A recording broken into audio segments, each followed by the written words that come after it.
Come in. Welcome. I'm E.G. Marshall, mediator between this world of reality and the other world of illusion, although, admittedly, few of us can keep them straight. The road to hell, they say, is paved with good intentions. And you might justifiably ask, how does this happen? Well, the first building blocks are honest and square. But as you travel downward, the light becomes dimmer and the way narrower.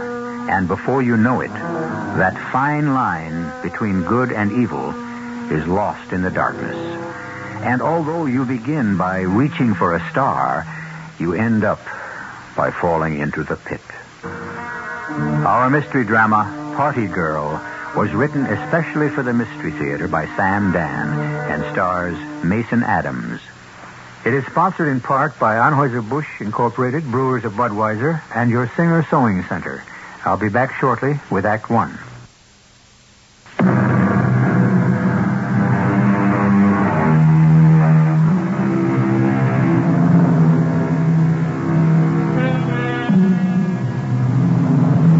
You're about to meet two beautiful people. Let us consider the gentleman first. He's just past 35. He's handsome. He's intelligent. He's rich. He's destined to go far. Or so it seems. The young lady is in her 20s. She is slender, blonde, pretty. Indeed, a fit companion for the gentleman. I'm sorry to say that both these people are just slightly inebriated. They are at the gentleman's summer home, actually in his den. He is a sporting gentleman. He has invited her here to look at his spectacular collection of firearms. And why not? Don't artistic gentlemen invite ladies to look at their etchings? Well, yes. But who ever heard of anyone being killed by an etching? I don't know the first thing about guns, but I bet I recognize the prize. You sure did, Suki. That's a Belgian 29 caliber Armand de Vizier. Armand who? Hey, why do they call you Suki? Oh, this little revolver is so pretty. I don't know anything about guns, but this is so pretty. Suki, don't point it, for goodness sake. Even if it isn't loaded, you should never point at it. Like a beautiful piece of machinery. Hey, you didn't tell me why your name is Suki. Oh, my father called me Suki. Is that so? Why? Well, he had two daughters. He called one Polly, so he could tell her to put the kettle on, and he named me Suki, so he could tell me to take it off. You're joking, huh? Oh, Papa. Poor Papa. If he could see what's happened to his little Suki, it'd break his heart. Oh, don't say that. You're a great little girl. Papa, I'm sorry. Really, I'm sorry. You know what I think? I think you need a drink. Yeah, that's right. I do need a drink. I never used to drink. Oh, what am I hanging around here for? Well, the evening's young. We're going to have a lot of laughs. I mean, what am I hanging around on this earth for? Oh, you're a profound one. What am I hanging around on this earth for? I mean it, Billy. Is that your name? Go. Billy? Well, come on. Let's join the others. You'll feel better. No, thank you. Billy, you're awful cute. But I shouldn't hang around. You know what Papa said? When you wear out your welcome, go. Come on, Suki. The night hasn't even started. I'm not welcome in this world anymore. I think I'll leave. And this Armo, whatever its name is. Don't do that, Suki. You shouldn't, even in a joke. Life, Suki, life is so precious. You shouldn't just make jokes. Bye, Billy. No, there's no use pointing it at yourself, Suki. It isn't loaded. There, you see? Well, if at first you don't succeed, try again. I told you. Now, put the gun down. And again. Now, look, Suki, would you put that down before I take it away from you? And again. Suki. And again. Suki. Suki. Suki. Billy, was that? Oh, my God, yes, it was. She's dead, Jim. She's dead. Look at her. She's dead. How did it happen, Billy? She was fooling with a gun, and it went off. Just like that? Jimmy, you've got to believe me. I want to believe you. I want to believe you in the worst way. Oh, I don't know. I think she was depressed. She really thought she wanted to kill herself. Why? Well, how would I know why? This was the first time I ever met her. Jimmy, we're going to have to call the police. No. Listen, now, just sit for a minute. What else can we do? Now, you know what happens if we call the police. Well, what do you mean, if we call the police? The press, the media, they'll be all over this thing like a swarm of locusts. But we have to call the police, don't we? You see, Billy, look, what everyone will want to know is, what was she doing here? Oh. That way we've got to think about this from every angle. Oh, Jim, what are we going to do? All right, okay, now, the first thing we have to do is to be calm. Calm. Yeah. Now, what time is it now? It's 8 o'clock. Now, you're going to have to come down with a headache, a very bad headache. Oh, Lord, I have got a headache. All right, now, I'll get rid of everybody at the party. No, all right. But, Jim, we have to call the police. I know. You keep saying that. You have to keep saying that. They all will know that she was here, Jim. No. Nobody knows her. Nobody has seen her. The two of you got here early, and you hadn't made your grand appearance yet. We're covered on that score. Now, what do you mean, covered? Billy, just let me handle everything. Now, don't you move out of this room. Don't you show your face. 8 o'clock. We can't make it too abrupt. We'll have to let the party run for a couple of hours. Jim. And once we get everybody out of the house, What are you doing? Hi there. Hey, how's it coming? Everybody having enough to eat and drink? Hey, great. Is Arthur around? Yeah, please. Jim. Artie, you've got to come to the den this minute. We have got problems. Who's that? Now, who would it be? Billy. Artie took care of everything. Now, first he got everybody out of the house, diplomatically and tactfully. Jim, I've been thinking You don't have to think anymore. All you have to do is forget. Oh, yeah, forget. Well, we got everybody out by 10:30, and then when we were all alone, we arranged the other thing. Jim, don't use weasel words to cover up. Say what you did. You got rid of the body, right? We drove her car back to town. We parked it in front of her apartment building. And the police will find her in the front seat. Oh, Jim, this is wrong. In politics, you see, right and wrong become a matter of time and place. The police will think she was robbed and murdered, and, well, that'll be the end of the matter. The end of the matter. What could we have done? She was a foolish girl. It wasn't your fault. It was my fault. Every gun in the collection.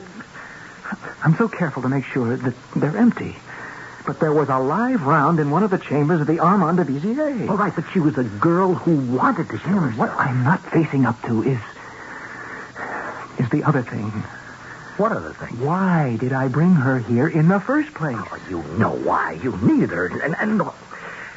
And all the others, because you and Cecily are finished. Well, then why don't I divorce Cecily? Because if you do, the career is finished. Oh, the career. It's all the career now, isn't it? It's not even my career. It's the career. It belongs to all of us. Look, the way we work for you, the way we just put everything out on the line. Yeah, sure. Billy, please. Oh, please, don't throw yourself and all of us away. Will you just let me think for a while, Jim? Just let me think.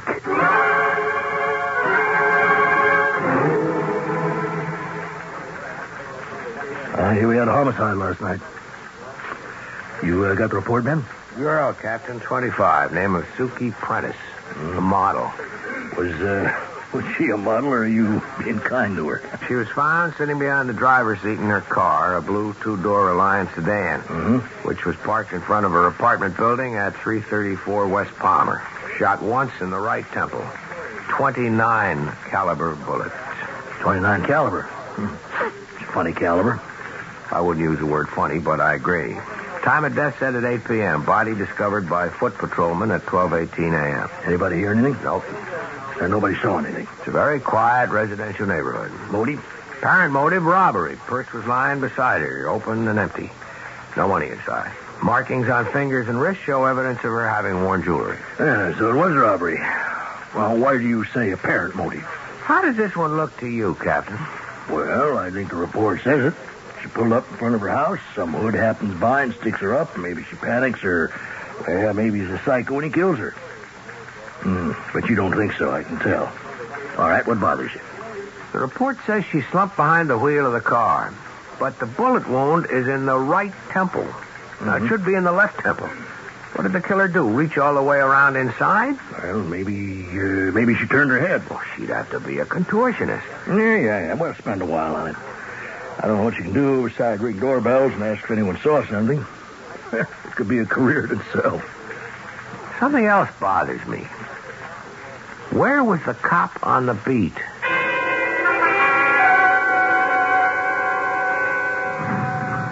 Hello there, Officer Malone. Hello, Sergeant. Malone, how are you as a ticket writer? Oh, depends on the mood I'm in, I guess. Some nights I ticket everything in sight. And then I have nights where I love all my fellow men. I forgive them the little traffic trespasses. And how were you last night? Last night I was a lion raging through the street. Nothing, no one escaped my wrath. Right here in front of 334 West Palmer, the sign says no parking at any time. Oh, that is my favorite spot. I call it the quota corner. There's always someone breaking the law right here. Really? Well, you let someone get away with it last night. Oh, no. There was a convertible parked there between 7 and 10, and he got his. There couldn't have been a convertible parked in front of 334 between 7 and 10.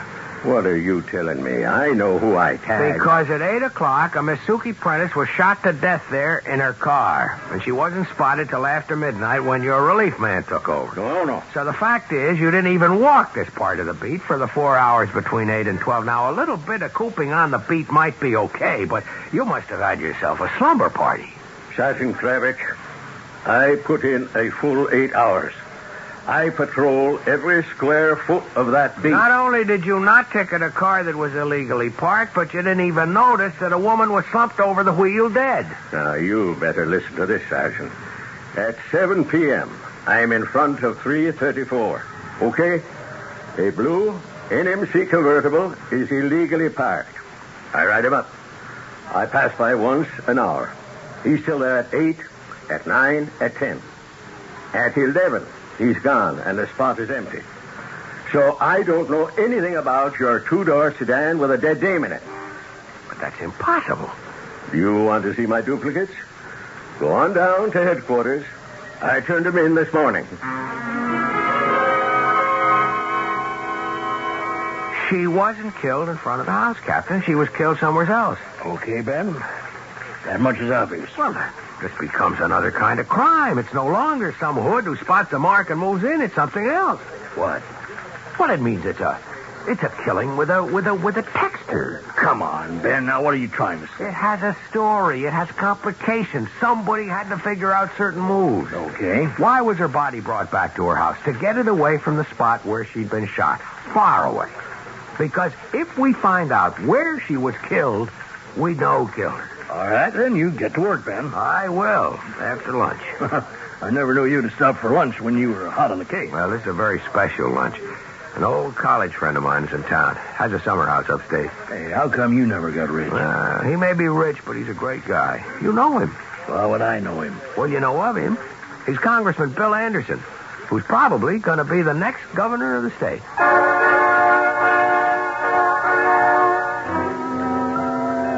All right, and now we have that laid out for you.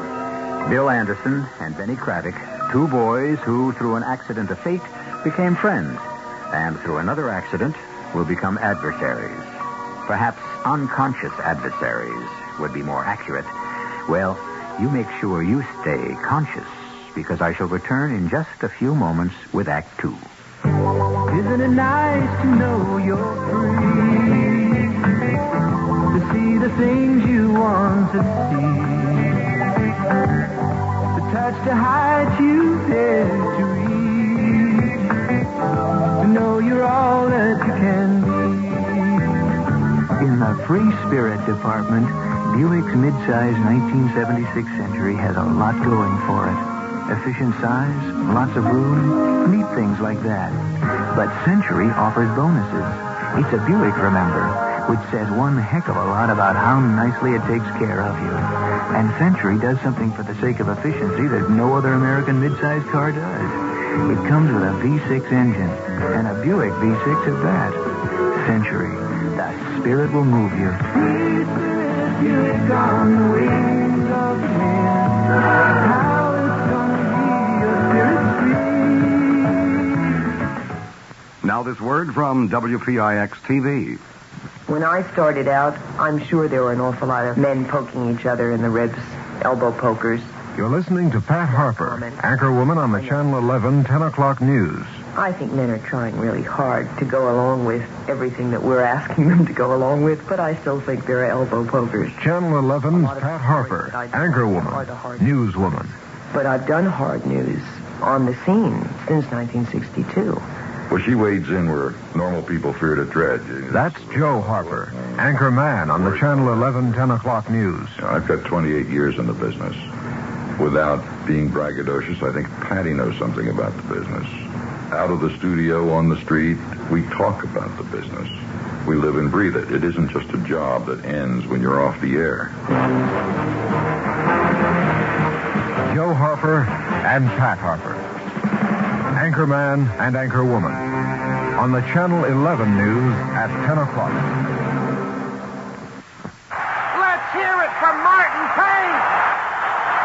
We've got decorative lumber, lighting fixtures galore. We've got tiles and bulbs and brushes. We've got covering for the floor.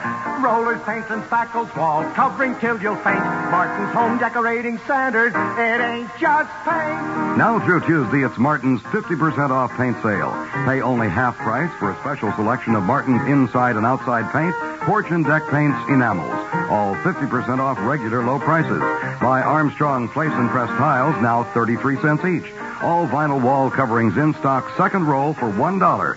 A 4-foot utility shop light, complete with GE bulbs, now $12.99. We've got decorative lumber, lighting fixtures galore. We've got tiles and bulbs and brushes. We've got covering for the floor. Rollers, paints, and spackles, wall covering till you'll faint. Martin's Home Decorating Centers. It ain't just paint.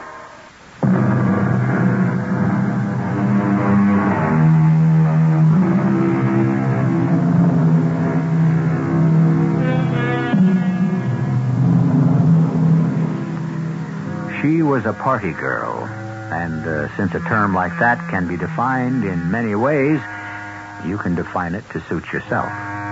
She really didn't do anything spectacular when she was alive, but now that she's dead, she could just about set the world on fire for so many people. Oh, Ben, you haven't changed a bit. Neither of you, Cecily. You're still the Golden Girl. The Golden Girl? That was my private nickname for you. And all the time, I thought you were my best friend.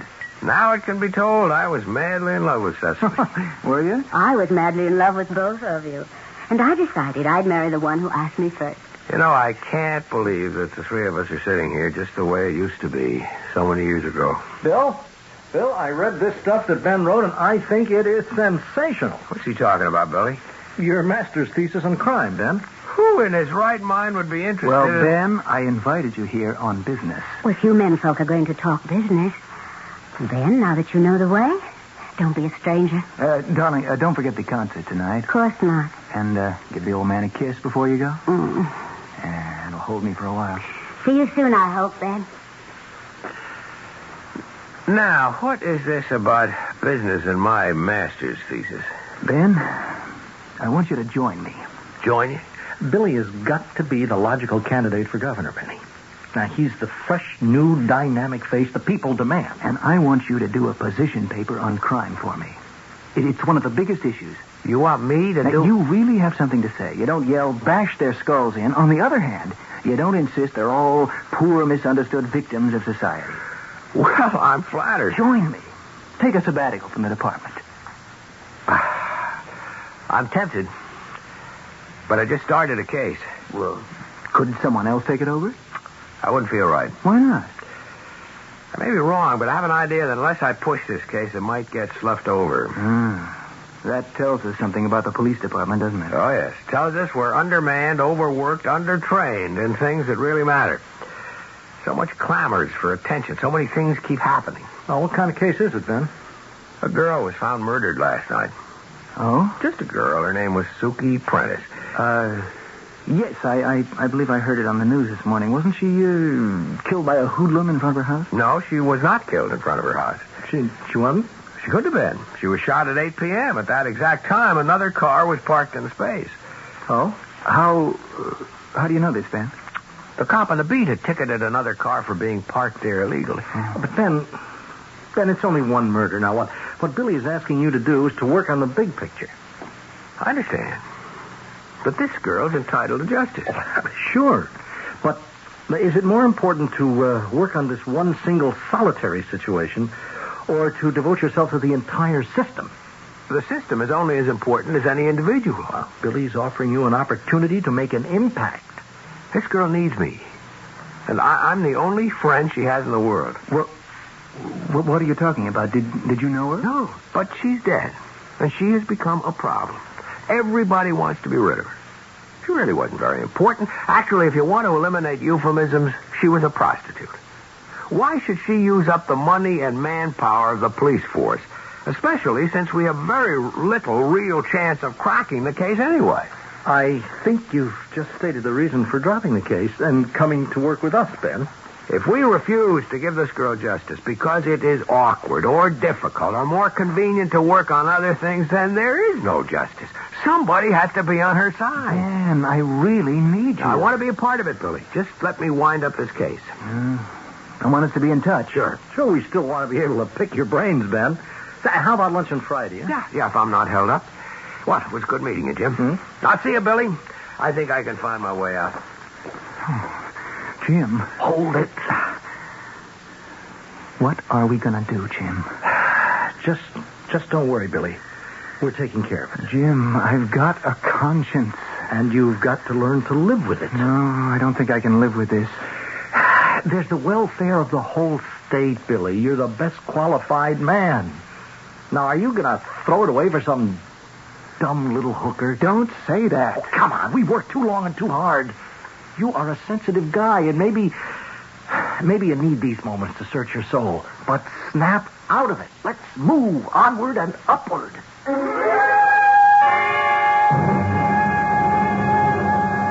What do you mean you don't have the copy of the summons? The officer turned it in yesterday morning. He told me so. It has to be there. 7 p.m. the 19th. Yeah, in front of a no parking sign at 334 West Palmer. That ticket has to be there. Well, let me know if it turns up. Hey, Ben. What hit you? That summons Patrolman Malone made out for that car that was parked where Suki Prentice should have been. It's gone. It's disappeared. Well, it may have been misfiled. No, it doesn't exist. I've been on the clerk's back for the last 3 hours. He's gone through every piece of paper in the house. Well, don't let it bother you. It has to bother me, Captain. It's part of the case. Yeah, but it's not your case anymore. What are you talking about? You're off it. Since when? Since the chief inspector said so this morning. Why? Well, I was going over manpower with him. You know, we have got to be more productive. Now, Sergeant Kravick on this party girl thing, he says, no, Ben's too much detective for that. You assigned him to the Morrison murder. That thing's a month old. Besides, it's Maxwell's case. Yes, I know, but Maxwell has to go to the hospital for some surgery next week. Something's wrong. What? First, the parking summons. It's gone. Who says it's gone? The traffic clerk never saw it. Well, maybe it never existed. Malone says he wrote the ticket. Maybe he feels he had to say it. Are you accusing Malone of... Well, he's an old-timer. He's come up to retirement. Now, look, I know Malone. I like him. Well, so do I. But that night he may have shortened the beat. It was hot. He was tired. And then when he found out about the murder, he tried to cover himself. You know, made up a story about another parked car. I don't believe it. Well, it could have happened. Why am I being taken off? Now, do you want to tell the chief inspector how to run his division? Let me have a couple of more days. Ben, what has got you glued to this thing? She was young, good-looking, and expensive. The guy she was with must have killed her.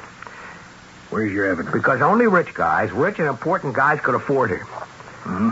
It's all theory. And it could be the guy is rich and important enough to apply heat. Are you saying the heat got to Inspector Dennison to take you off? It could have been a coincidence, and that traffic ticket could have been lost by accident. Or maybe it was never written in the first place. I got another lead I want to follow up. Let's just see if I run into coincidences there, too.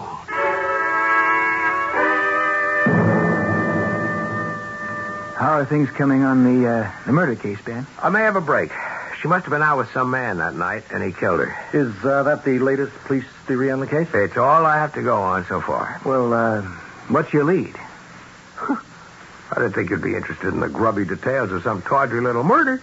Anyhow, I decided to work on this position paper for you at night. Oh, Ben, that is great. Yeah. What is this lead that you have, Ben? I'm fascinated. Well, an informer of mine, or to give him his proper name, a stool pigeon, is going to meet me at about 4 o'clock, at which time he should be able to tell me who arranged, shall we say, liaisons for Suki Prentice. I see. And that way, I'll know who Suki was with on the night she died.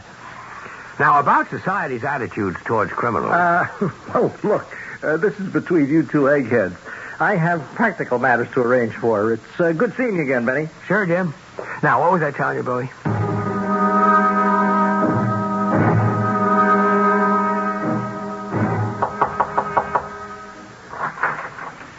Yeah?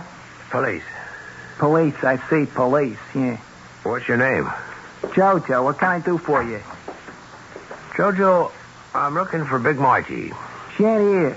Now, where would I find her? How would I know? Where did you last see her? I don't remember. Do you remember a girl named Suki Prentice? Never heard of her. She's never been in this apartment? No, sir, never. Do you know what being an accessory to a murder can buy? Oh, yes, sir. So let us make a fresh, new beginning, Jojo. You knew Suki?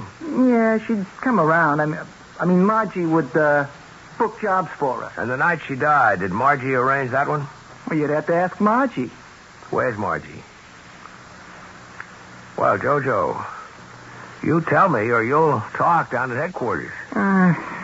What is it now, 5 o'clock?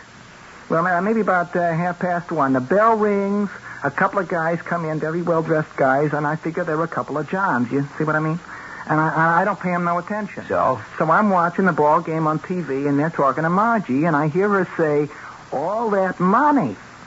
And then she comes up to see me, and she says, I'm going away for a while. Here's a couple of bills to keep you out of trouble. And she tosses me $500. And then she packs. I mean, she loads up them suitcases like she's really moving on, and off they go. Did you ask her where? Sure. I says, where you going? And she says, if I told you, you'd know something. These men, did she seem to go with them willingly? Oh, yeah. There was laughing, everything. And when did she say she was coming back? You want to know something? I don't think she's ever coming back. I said all I needed was one more coincidence, Captain, and I got it. I get a line to somebody who knows where Suki Prentice went that night, and that somebody disappears 3 hours before I get there. Well, that doesn't have to mean anything. This Big Margie, she was bought off. There's heat there. There is real heat. Look, Ben, you got to take over for Maxwell right away. Now, I told the inspector I'd give you a few more days, and this, and he blew his lid. I'm staying on the case. Ben, you can't disobey a direct order from upstairs. Captain, here's what I'm going to do. I'm going to leak it to the press. What are you saying? Why is the department soft-pedaling the Suki Prentice killing? Ben. Who's turning on the heat? You can't prove it. I don't have to. I'll just let the press run with it. You won't do yourself any good. Look, if I were out to do myself that kind of good, I wouldn't be a cop. Well, okay. Take another day or two. I'll hold the wolves off somehow.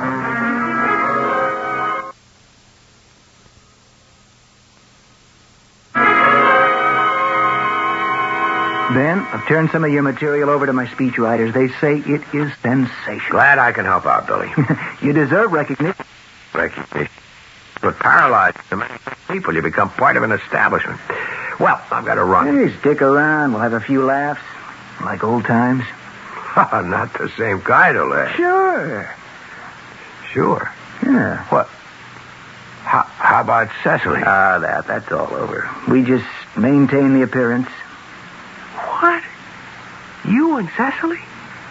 Oh, no, I can't believe it. I don't want to believe it. Poor Ben. Eternal romantic. You and I and Cecily. You know, we are not college sophomores any longer. No, I guess not. I'll see you. What's your hurry? I've work to do on that Suki Prentice killing. I thought you said you were taking off that. Hey, wait a minute. You can help me, Billy. Help you? Yeah, maybe you can lead me straight to the killer.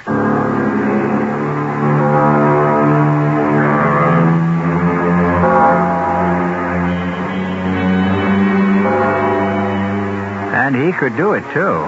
Well, not to the killer exactly, because we know it wasn't a murder, but certainly to the heart of the problem. Obviously, Billy Anderson is going to be kept in suspense. And hopefully, you will be, too. Until I return in just a few moments with Act 3. There's no place like Singer, and no time like now to save. Right now, save on a Singer machine with Slip and Sew. Slip and Sew, the two-way sewing surface Singer invented, makes it easy for you to sew necklines, collars, and sleeves. Get this Singer machine with its handsome cabinet now and save $100 off the regular price. There's no place like Singer, and no time like now to save.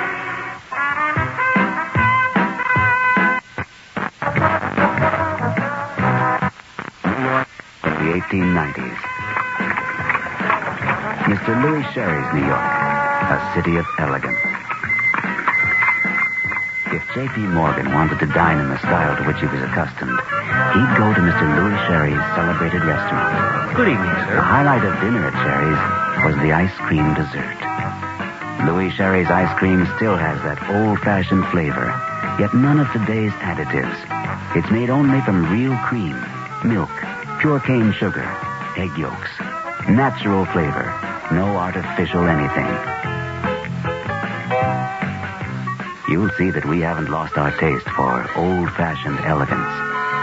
Mr. Louis Sherry's, the natural flavor in the 1970s. Here's Ralph Flinger, better known as Mr. I Know Where They Are. Ralph, whatever became of Edwin Lowdy, the inventor of the bridge lamp? Oh, yes. Well, he's well in his 90s now, but he still works every day taking chain-link fences apart. A listener would like to know whatever became of a young daredevil named Warner Bromley, who flew a Zeppelin upside down. Yes. He once tried to fly a Zeppelin upside down through the framework of the Eiffel Tower. What's he doing now? He inflates weather balloons for the government. All right, Mr. I Know Where They Are. How about Stuffy Hodgson, Calvin Hoogovan, Jimmy Schwab, Fred Falvey, and Mary Backstage? Oh, they're all to be found in the pages of the new Bob and Ray book, Right If You Get Work, along with Wally Ballou, Tippy the Wonder Dog, and many more fascinating characters. That's Right If You Get Work, the best of Bob and Ray, at your bookstore now. Incidentally, Edwin Lowdy claimed he invented the bridge lamp, but he didn't. Well, he's in his 90s now. I don't see any point in reopening that controversy. Right If You Get Work, the new book by Bob and Ray, is available now at book and department stores, published by Random House. Tomorrow morning, listen to Rambling with Gambling, the program with all the degrees. There's Fahrenheit, Celsius, and there are some others, too. Dr. John Gambling here, inviting you to join me and the other doctor, Dr. Bob Harris, along with Peter Roberts, Jack Allen, Harry Hennessy, Henry Gladstone, Walter Spencer, George Meade, Fred Feldman, and the whole crew here in Studio 2 for our daily seminars over WOR Radio from 5 till 10 in the morning. Now, what courses would you like to take? We have music, news, sports, weather, traffic information, a little bit of alleged humor now and again, and just about everything else to start your morning right. That's Rambling with Gambling, daily, 5 till 10 in the morning here at WOR Radio, the talk of New York.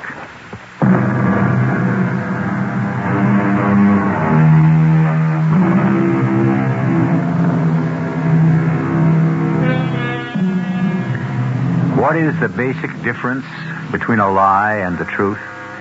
Well, there must be many, but a significant one would appear to be that a truth can stand firmly on its own.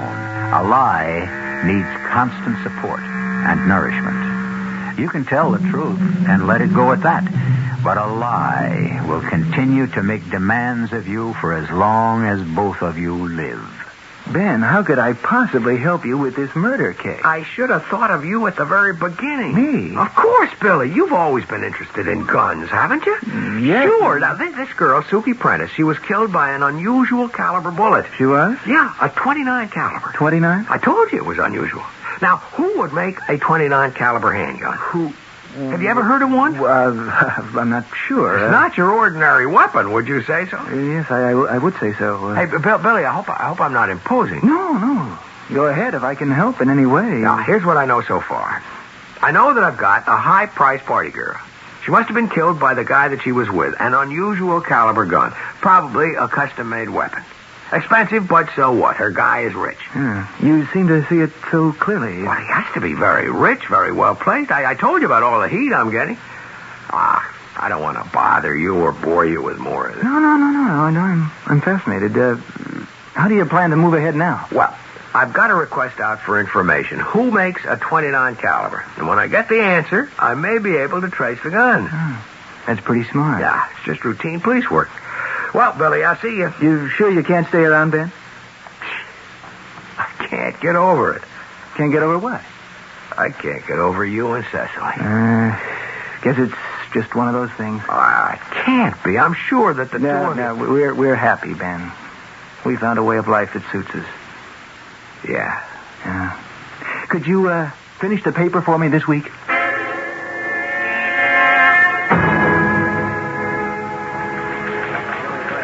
Is this the detective's room? Yes, sir. May I help you? My name's Mainwaring. Write that down for the record.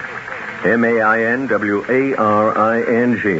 Now, I'm here about that robbery. Oh, well, you want to see a man from the larceny squad. One of them should be inside. Oh, now, I'm sick of being tossed around from one office to another. You a detective? Yes, but I'm not the one you want. Now, don't hand me the old "this ain't my table" routine. My place was robbed the other night. The cop on the beat comes in, takes out his pad, writes something down, I don't know what, and that's the last I hear. Now, what happens now? The larceny squad will handle it. Come back after lunch. I can be put out of business. The law says I have to keep a record of every gun I sell. Oh, what am I blowing off steam at you for? Just steer me toward the right place. Wait a sec. Do you sell guns? Tell me about it. Well, what do I want to waste my time with you for? You just said you're not the right detective. But maybe I can help you. That's crazy. I got the most exclusive gun shop in the country. I sell mostly to connoisseurs, collectors. Who else can afford me? Yeah, go ahead. Okay, the other night, my place gets broken into. All the guy does is bust open my safe, where all I got is maybe a couple of $100, and my record book. And that's all he takes. That's all? All around him is maybe $500,000 worth of handguns. I mean, I got merchandise there. Lugers, Dumont, Ferrans. None of your commercial junk.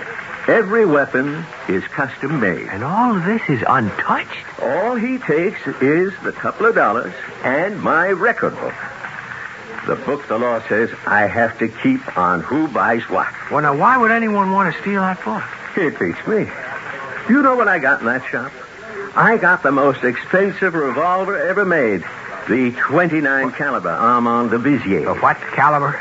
I'm the only shop in the United States where you can buy it. The what caliber? 29. It's a collector's item. You have a record of the people who bought it? That's what I'm trying to tell you. The record is gone. And that's why I can be in a jam. Think. You don't sell such a gun every day. I don't sell one every year. Can you remember any of the people who bought them? I must have sold 3 all told. A guy named Humboldt, who died some years ago. A guy named Witherspoon, his yacht sunk in the middle of the ocean with all hands. So I guess the gun went with him. And the third to a dame. A dame? Yeah, a dame. I remember her. She came in. She said she wanted to buy her husband a birthday gift. He was a gun collector. And so, what can you give the man who's got everything? And I said a 29 caliber Armand de Vizier. And she said, wrap it up. Do you recall her name? A good-looking dame, youngish, and she had a kind of everyday name. Smith, Brown, Jones. Thompson? No, not Thompson. Well, that's close. It ended in a son. Wilson, Watson? No, go higher up in the alphabet. Johnson? No, but it's Scandinavian. Carlson, Benson? Anderson. Anderson? I'm going to have to put together my whole list like that. Hey, Detective. Are you okay? Yeah, I'm just fine.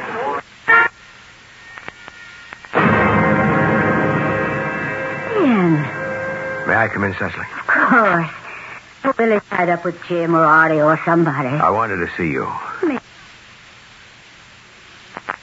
Please. You didn't know. I guess I didn't know till just now. And you're the great detective, too. Cecily, I want to ask you something. I don't know the answer. That's a simple question. No, it isn't. I don't know what happened to us. Maybe Billy became too famous too quickly. Maybe he's not the same Billy. Maybe I'm not the same Cecily. Did you ever buy Billy a gun for his birthday? Did I ever buy Billy a gun for his birthday? Why do you ask? Did you? Yes. Do you know why? I thought it would save the marriage. Imagine. A revolver. An instrument of death to keep a marriage. Billy, the things that interested him were also of interest to me. We could discuss them intelligently. Would you remember what kind of gun you bought him? Would I remember? Oh, it was a custom-made 29 caliber Armand de Vissier. Let's find it. Cecily. Billy, what's the matter? Cecily. You mustn't say another word. Why? Let me tell you why. Don't listen to him. You both have to listen to me. Because you both have a decision to make. A girl named Suki Prentice was murdered some days ago. Oh, I think I read something about Looked like a robbery. I went to work on it. And I was stymied at every step. Evidence disappeared. Witnesses vanished. But why? It was as if someone very rich, very powerful, with connections everywhere, was applying heat against me. I was even taken off the case. Although that could have been a coincidence. But what does all this have to do with Billy and me? Billy killed her. What? You see, I had discussed the case with Billy. And every time I mentioned a lead, that lead disappeared.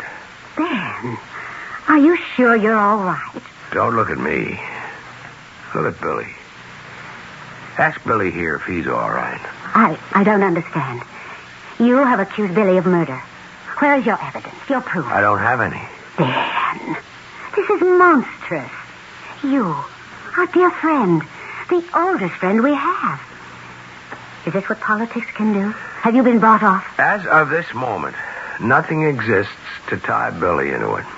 But how long can it last? So far, Billy, you bribed somebody at traffic. Billy, are you just going to stand there and You paid off Big Margie. But it got a little more serious with Mainwaring. That called for burglary. Mainwaring? That's what I bought. You'll have to tell her to deny that. Cecily, are you willing to perjure yourself for Billy? What does that gun I bought have to do? It's the gun that killed Suki Prentice. Oh, I don't believe it. What do we find out? Have the gun examined at the police ballistic lab. Or did you get rid of the gun by this time, Billy? Ask him, Cecily. The beautiful 29 caliber Armand de Vissier. Ask him if he still has it. What are you going to tell her, Billy? It's been lost? Stolen? No proof. Ever had such a gun. That really isn't the answer you wanted to hear, is it, Cecily? You didn't ever buy me such a gun. Did you, Cecily? Did you, Cecily? No.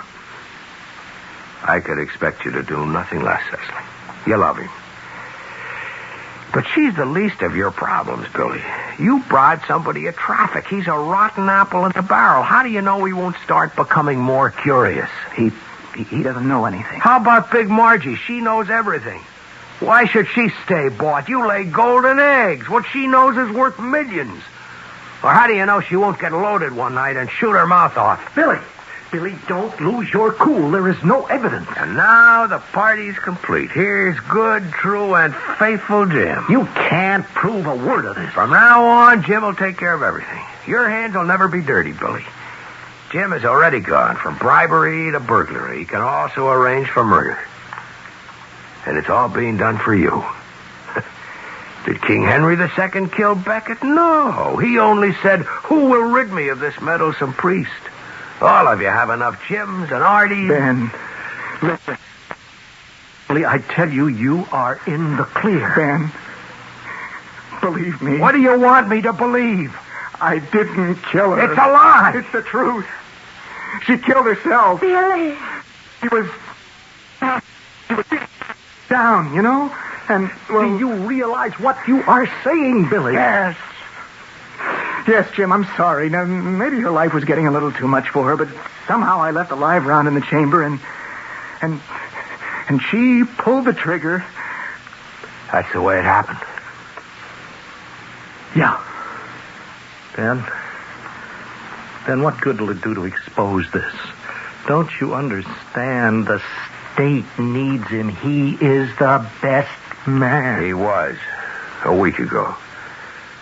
But he's losing ground every day. Aren't you, Billy? Yes.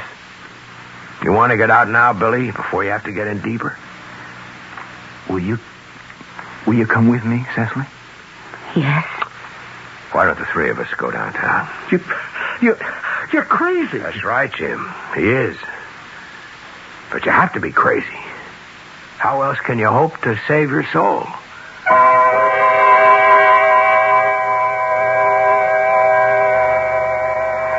Well, as you might imagine, Bill Anderson retired from public life. There were people who admired him for coming forward. There were people who thought he was stupid for sticking his neck out when he could have gotten away with it. There were those who condemned him for being an adulterer, and those who praised him for not being a hypocrite. What does it prove? You can't please everybody. But I'll be back with some news that should please almost everybody in just a few moments.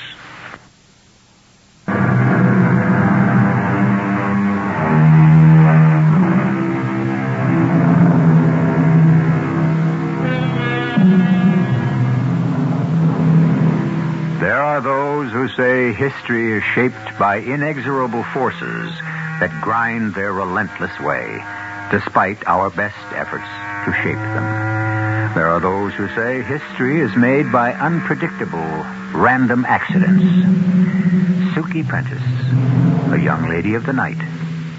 She may have changed history.